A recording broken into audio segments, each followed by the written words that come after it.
দর্শক আমন্ত্রণ ডেস্কে শুরুতে জানাবো শিরোনাম।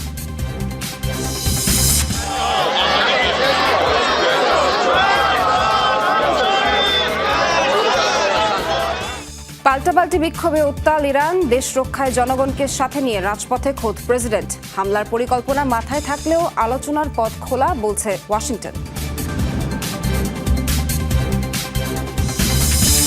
16টি স্যাটেলাইট নিয়ে মহাকাশে নিখোঁজ ভারতের শক্তিশালী রকেট উৎক্ষেপণের কয়েক মিনিটের মাথায় ব্যর্থ মিশন, সমালোচনার মুখে নয়াদিল্লি। নেদারল্যান্ডসের হেগে আন্তর্জাতিক বিচার আদালতের সামনে ভুক্তভোগী রোহিঙ্গারা গণহত্যায় জড়িত মিয়ানমারের জান্তা সরকারের কঠোর শাস্তি দাবি।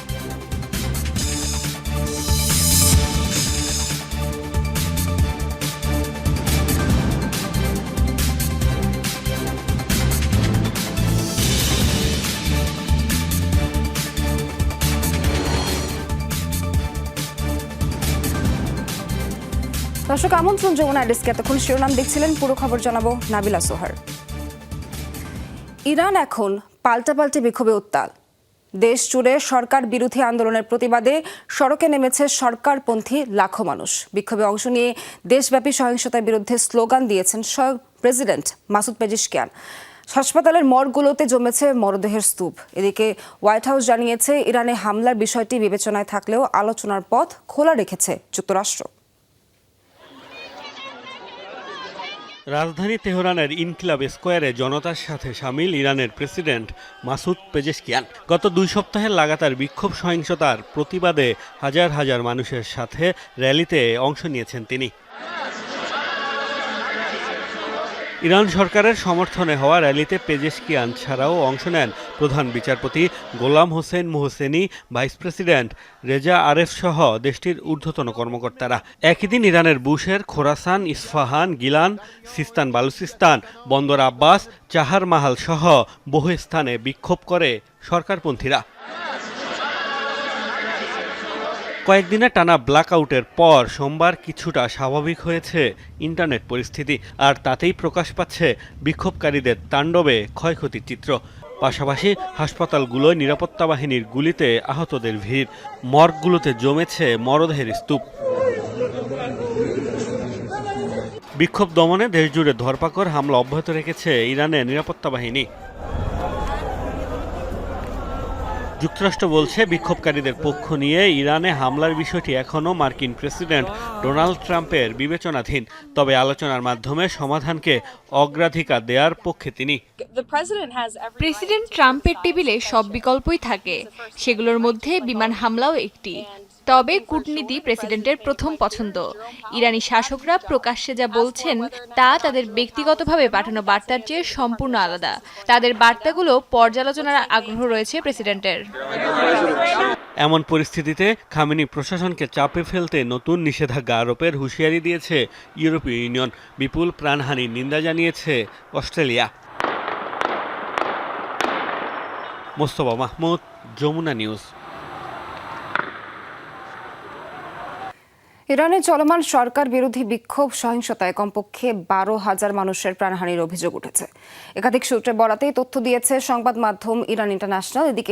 এটিকে দেশটির সমসাময়িক ইতিহাসের সবচেয়ে বড় হত্যাকাণ্ড আখ্যা দেওয়া হচ্ছে। প্রতিবেদনে বলা হয়েছে, সম্প্রতি ইরানে পুরো দস্তুর ব্ল্যাকআউট চলাকালে supreme council, presidential council, IRGC, হাসপাতাল সূত্র সহ প্রত্যক্ষদর্শীদের দেয়া বহু তথ্যপাত্য বিশ্লেষণ করা হয়েছে, যার উপর ভিত্তি করে চলমান অস্থিরতায় অন্তত 12,000 মানুষের প্রাণহানির দাবি করে তারা। এসব হত্যাকাণ্ডের বড় একটি অংশই 8 ও 9 জানুয়ারি সংঘটিত হয়েছে বলেও দাবি করা হয় প্রতিবেদনে। হত্যাকাণ্ডগুলোর জন্য অভিযুক্ত করা হয় আইআরজিসি ও এর বিশেষ বাহিনী বা সিজ ফোর্সকে। ইরানে অবস্থানরত মার্কিন নাগরিকদের অবিলম্বে দেশটি ত্যাগ করার নির্দেশনা দিয়েছে যুক্তরাষ্ট্র। দেশ জুড়ে ক্রমবর্ধমান বিক্ষোভের জেরে সোমবার এই নিরাপত্তা সতর্কতা জারি করেছে ওয়াশিংটন। সামাজিক যোগাযোগ মাধ্যমে দেয়া পোস্টে যুক্তরাষ্ট্রের সরকারের সহায়তার উপর নির্ভর না করে যত দ্রুত সম্ভব ব্যক্তিগত উদ্যোগে দেশ ত্যাগের পরামর্শ দেওয়া হয়েছে মার্কিন নাগরিকদের। আর্মেনিয়া, তুরস্ক এবং তুর্কমেনিস্তানের সীমান্ত ব্যবহার এবং আফগানিস্তান, ইরাক ও পাকিস্তান এড়িয়ে চলার পরামর্শ দেওয়া হয়েছে। এদিকে তেহরানের দূতাবাস থেকে খুব জরুরি কর্মী ছাড়া বাকিদের সরিয়ে নিয়েছে ফ্রান্স। এর আগে চলমান অস্থিরতার জেরে নিজ দেশের নাগরিকদের ইরান ত্যাগের নির্দেশনা দিয়েছে অস্ট্রেলিয়া। ফ্লাইট বাতিল করেছে বেশ কিছু দেশ।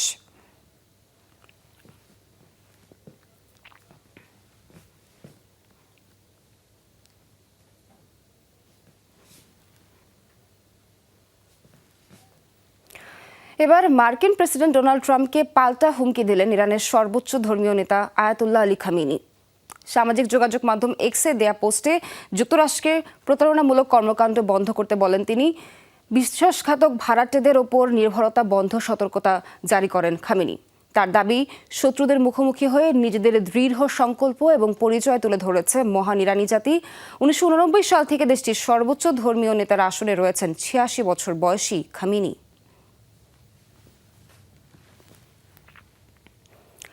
আগুন দিয়ে পুড়িয়ে ফেলার আগে পরিকল্পিতভাবে নাশকতা চালানো হয় তেহরানের আবুজর মসজিদে, এমন অভিযোগ করেছে ইরান সরকার।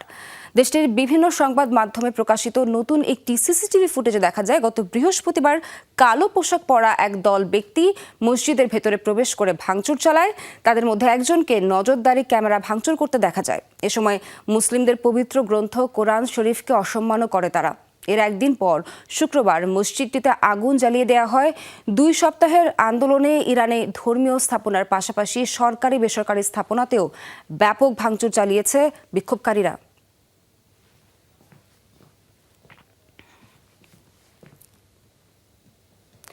যুক্তরাষ্ট্রের লস অ্যাঞ্জেলেসে ইরানের বিক্ষোভকারীদের সমর্থনে জড়ো হওয়া জনতার উপর ট্রাক উঠিয়ে হামলার ঘটনা উঠেছে। গত রোববার ঘটেছে এই ঘটনা। লস অ্যাঞ্জেলেসে ওয়েস্টেড এলাকায় র্যালি করছিল কয়েকশো মানুষ। ভিডিও ফুটেজে দেখা যায় হঠাৎ একটি ট্রাক ভিড়ের মধ্যে ঢুকে পড়ে। এ ঘটনায় 2 জন আহত হয়েছে বলে জানিয়েছে বিভিন্ন সংবাদ মাধ্যম। এরই মধ্যে শুরু হয়েছে তদন্ত। ইরানের ব্যাপক বিক্ষোভের ঢেউ ছড়িয়ে পড়েছে বিশ্বজুড়ে। যুক্তরাষ্ট্র ছাড়াও ইউরোপে বিভিন্ন দেশে রাজতন্ত্রের পক্ষে স্লোগান দিচ্ছে জনতা।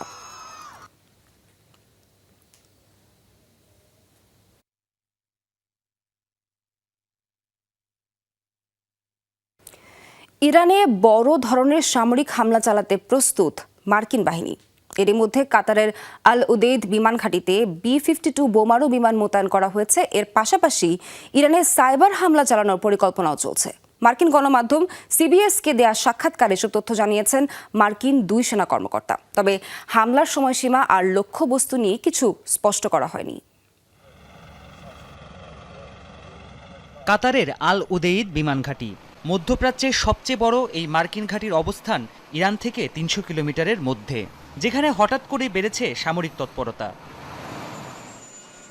ইরানে চলমান সরকার বিরোধী বিক্ষোভের সমর্থনে বেশ কিছুদিন ধরেই হুমকি ধামকি দিয়ে আসছেন মার্কিন প্রেসিডেন্ট ডোনাল্ড ট্রাম্প।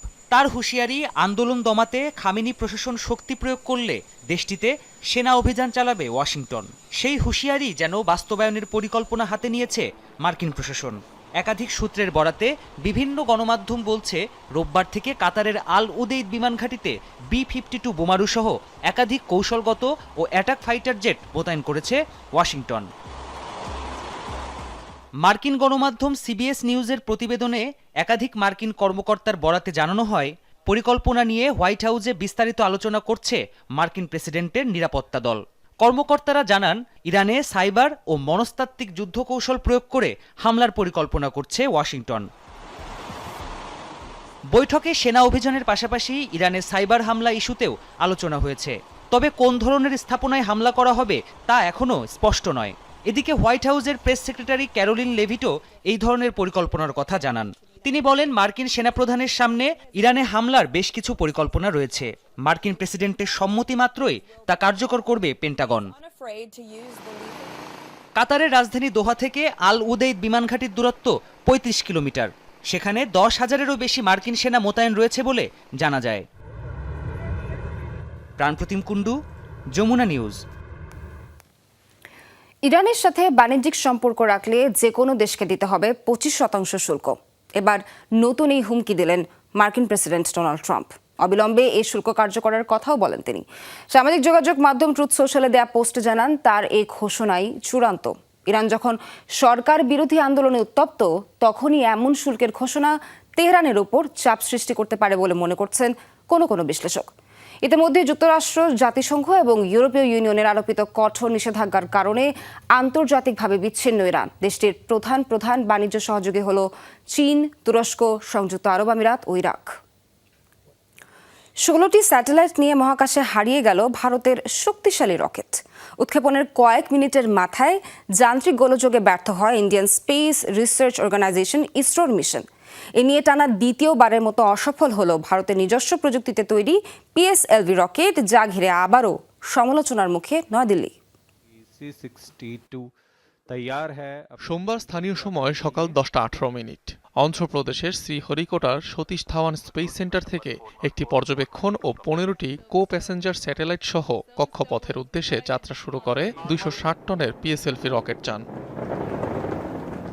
সফল উৎক্ষেপণের পর বেশ ভালোভাবে সেপারেশনের 2টি স্টেজ পার করে মহাকাশযানটি, কিন্তু তৃতীয় স্টেজে হঠাৎ করে দেখা যায় বেশ কিছু বিভ্রাট। অপ্রত্যাশিত গোলযোগের কারণে ধীরে ধীরে নির্ধারিত ট্র্যাজেক্টরি থেকে দূরে সরে যেতে থাকে রকেটটি। এক পর্যায়ে নিয়ন্ত্রণ হারিয়ে ছিটকে যায় গতিপথ থেকে। তৃতীয় স্টেজ পর্যন্ত সবকিছু প্রত্যাশা অনুযায়ী চলছিল, তবে এই পর্যায়ে শেষ দিকে আমরা রকেটে কিছু গোলযোগ দেখতে পাই। ট্রাজেক্টরি থেকেও কিছুটা বিচ্যুতি নজরে আসে। ফলস্বরূপ এই মিশন আর এগিয়ে নিয়ে যাওয়া সম্ভব হয়নি। মিশনটির ব্যর্থতার কোনো কারণ এখন অবধি সামনে আসেনি। তদন্ত চলছে বলে বিবৃতিতে জানিয়েছে Indian space research organisation ISRO.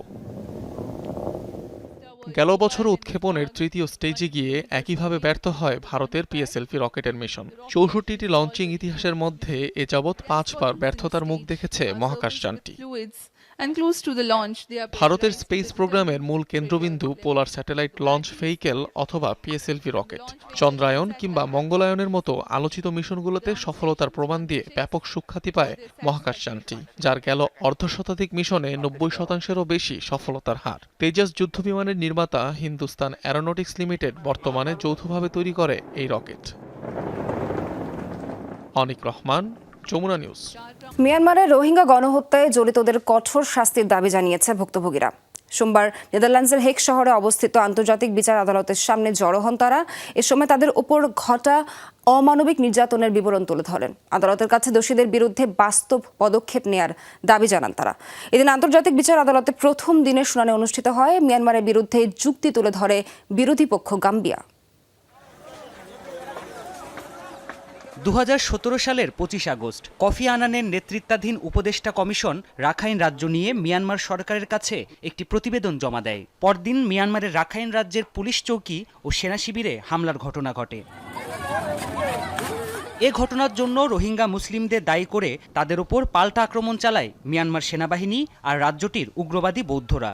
একের পর এক রোহিঙ্গা অধ্যুষিত গ্রাম জ্বালিয়ে দেওয়া হয়, বেছে বেছে রোহিঙ্গাদের হত্যা করা হয়। সহিংসতার মাত্রা এতটাই চরমে পৌঁছায় যে প্রায় 7.5 লাখ রোহিঙ্গা মুসলিম প্রাণ বাঁচাতে আশ্রয় নেয় বাংলাদেশে। এ ঘটনার পর 2019 সালে ইসলামী সহযোগিতা সংস্থা ওআইসির সমর্থনে আন্তর্জাতিক আদালতে মামলা দায়ের করে আফ্রিকার দেশ গাম্বিয়া। মিয়ানমার সরকারের বিরুদ্ধে গণহত্যা সনদের আওতায় রোহিঙ্গা মুসলিমদের জাতিগতভাবে ধ্বংস করার অভিযোগ আনা হয়। দীর্ঘ 6 বছর পর অবশেষে আন্তর্জাতিক আদালতে সেই ঐতিহাসিক মামলার শুনানি শুরু হয়। প্রথম দিন মিয়ানমারের বিরুদ্ধে যুক্তি উপস্থাপন করে গাম্বিয়া। এই শুনানি চলাকালে অধীর আগ্রহে আদালতের বাইরে অপেক্ষা করছিলেন রোহিঙ্গা ভুক্তভোগীরা। তাদের উপর হওয়া অবর্ণনীয় নির্যাতনের বিচারের মুহূর্ত নিজের চোখে দেখতে সেখানে আসেন তারা। জড়িতদের কঠোর শাস্তি দেওয়ার আকুতি তাদের কণ্ঠে। গণহত্যার সময় নারীদের ধর্ষণ করা হয়েছে, শিশুদের আগুনে নিক্ষেপ করা হয়েছে, আমাদের ঘরবাড়ি পুড়িয়ে দেয়া হয়েছে। আমরা অনেক আশা নিয়ে এখানে এসেছি। আদালতের কাছে অনুরোধ, মিয়ানমারের গণহত্যা ঘটানো স্বৈরশাসক আর সামরিক বাহিনীর নেতাদের বিরুদ্ধে কঠোর ব্যবস্থা নেওয়া হোক। তাদের জবাবদিহিতার আওতায় আনতেই হবে। দোষীদের শাস্তি নিশ্চিত করতে হবে। আমরা বাস্তব পদক্ষেপ দেখতে চাই। আগামী 15 জানুয়ারি অবধি মিয়ানমারের বিরুদ্ধে অভিযোগ উপস্থাপন করবে গাম্বিয়া। এরপর 16 থেকে 20 জানুয়ারি আত্মপক্ষ সমর্থনের সুযোগ পাবে মিয়ানমার। প্রাণপ্রতিম কুণ্ডু, যমুনা নিউজ। ইন্দোনেশিয়ার কাছে 40টি JF-17 যুদ্ধবিমান বিক্রি করবে পাকিস্তান। চূড়ান্ত চুক্তি করতে পাকিস্তানের বিমান বাহিনীর প্রধান ও ইন্দোনেশিয়ার প্রতিরক্ষা মন্ত্রীর বৈঠক অনুষ্ঠিত হয়েছে। সোমবার 3 নিরাপত্তা কর্মকর্তার বরাত দিয়ে তথ্যটি জানিয়েছে বার্তা সংস্থা রয়টার্স। দাবি, চুক্তি নিয়ে আলোচনা অনেক দূরে গিয়েছে, তবে কবে থেকে যুদ্ধবিমানগুলোর বিক্রি শুরু হবে তা নিশ্চিত করেনি সংবাদ মাধ্যমটি। জানা যায়নি চুক্তির মেয়াদও। চীনের সাথে যৌথভাবে এই light multi role fighter jet তৈরি করে পাকিস্তান। শব্দের চেয়ে 1.5 গুণ বেশি গতিতে একটানা 1200 কিলোমিটার পাড়ি দিতে পারে এই যুদ্ধবিমান।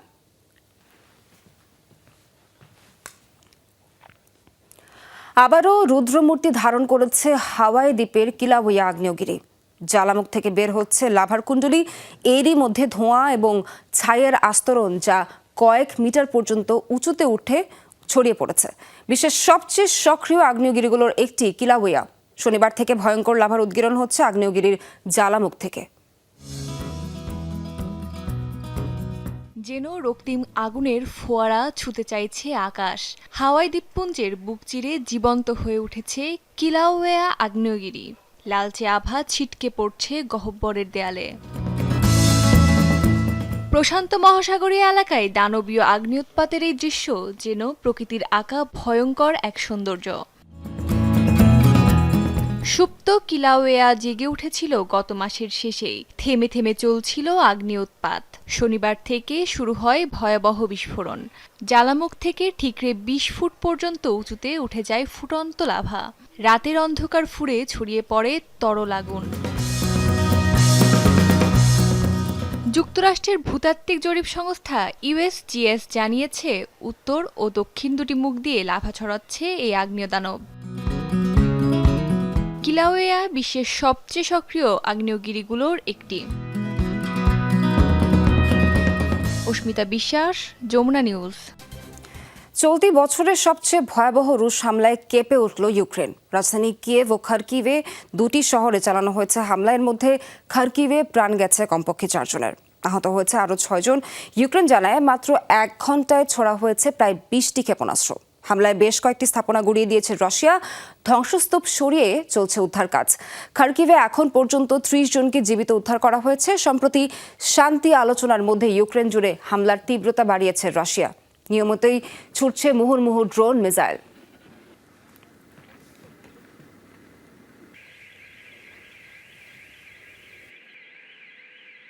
বরফের মহাদেশ অ্যান্টার্কটিকা, যেখানে তীব্র শীত, বিধ্বংসী ঝড় আর অবিরাম তুষারপাত প্রতিদিনই মানুষের সক্ষমতাকে চ্যালেঞ্জ করে। রয়েছে খাবার পানির সংকটও। সেই প্রতিকূল পরিবেশে প্রযুক্তি আর টেকসই শক্তির উপর ভর করে নিরবচ্ছিন্নভাবে কাজ চালিয়ে যাচ্ছে চীনের ছিনলিং গবেষণা স্টেশন। বরফের রাজ্যে নবায়নযোগ্য জ্বালানির মাধ্যমে কিভাবে টিকে আছে এই হাইটেক গবেষণা কেন্দ্র, তা একটা বিস্ময়। অ্যান্টার্কটিকায় তীব্র শীত, প্রবল ঝড় আর তুষারপাত সব প্রতিকূলতা পেরিয়ে স্থিতিশীলভাবে কাজ চালিয়ে যাচ্ছে চীনের ছিনলিং গবেষণা স্টেশন। 2024 সালের 7 ফেব্রুয়ারি কার্যক্রম শুরুর পর থেকেই কোনো বড় ধরনের প্রযুক্তিগত ব্যাঘাত ছাড়াই পরিচালিত হচ্ছে স্টেশনটি। সমুদ্রের পানি লবণমুক্তকরণ, নবায়নযোগ্য জ্বালানি উৎপাদন এবং বজ্র পানি পরিশোধন, এই 3টি মূল সিস্টেমের নিরবিচ্ছিন্ন কার্যক্রমই স্বাভাবিক পরিচালনা নিশ্চিত করছে ছিনলিং স্টেশনের। স্টেশনে ব্যবহৃত সব পানি আমরা এই ডিস্যালিনেশন সিস্টেম থেকেই পাই। প্রতিদিন 20 টন পানি উৎপাদনের সক্ষমতা রয়েছে। এতে আমাদের পানির চাহিদা পুরোপুরি পূরণ হচ্ছে। গরমকালেও দৈনিক পানির ব্যবহার 10 টনের সামান্য বেশি। ফলে একটিমাত্র লবণমুক্তকরণ সিস্টেমেই পুরো স্টেশনের পানির চাহিদা মেটাতে সক্ষম। শুধু পানি নয়, জ্বালানি উৎপাদনেও ছিনলিং স্টেশন নির্ভর করছে পরিবেশ বান্ধব প্রযুক্তির উপর। সৌরবিদ্যুৎ, জলবায়ু শক্তি ও হাইড্রোজেন, এই 3 উৎস থেকে উৎপাদিত বিদ্যুৎ স্টেশনের মোট চাহিদার 60%-এরও বেশি পূরণ করছে। আশেপাশের গবেষণা স্টেশনগুলোর তুলনায় আমাদের নবায়নযোগ্য জ্বালানির ব্যবহার অনেক বেশি। আমরাই প্রথম অ্যান্টার্কটিকায় এই 3টি শক্তি ব্যবস্থার সমন্বিত ব্যবহার করছি। ছিনলিং স্টেশনের মতো প্রযুক্তি নির্ভর ও পরিবেশ বান্ধব গবেষণা কেন্দ্র অ্যান্টার্কটিকায় বৈজ্ঞানিক গবেষণার পাশাপাশি বৈশ্বিক জলবায়ু পর্যবেক্ষণেও গুরুত্বপূর্ণ ভূমিকা রাখতে চায়। অস্মিতা বিশ্বাস, যমুনা নিউজ। দর্শক, আজকের মতো শেষ করছি যমুনা ডেস্কের আয়োজন। সঙ্গে থাকার জন্য সবাইকে ধন্যবাদ।